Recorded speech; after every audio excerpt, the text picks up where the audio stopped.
طبعا يا جدعان وانا قاعد بمنتج فيديو النهارده وكان عاده ست الحبايب قاعده جنبي، فقلت اسالها يا حاج احط اغنيه النهارده على الفيديو. قالت لي يا ابني ما كفايه اغاني وجرب النهارده كده احط قران. قلت لها يا اما ده القران اقل حاجه بتجيب تفاعل على التيك توك. قالت لي بس يا ابني جرب وان شاء الله ربنا يكبر بخاطرك ومش هيكسر لك خاطر. فانا في الفيديو ده يا جدعان ان شاء الله جاب تفاعل او ما جابش تفاعل فانا كده كده مش همسحه. وبسم الله الرحمن الرحيم. يا عبادي الذين آمنوا إن أرضي واسعة فإياي فاعبدون. كل نفس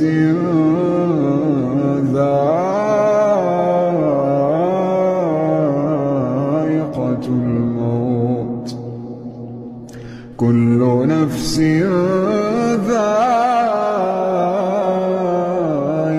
الموت ثم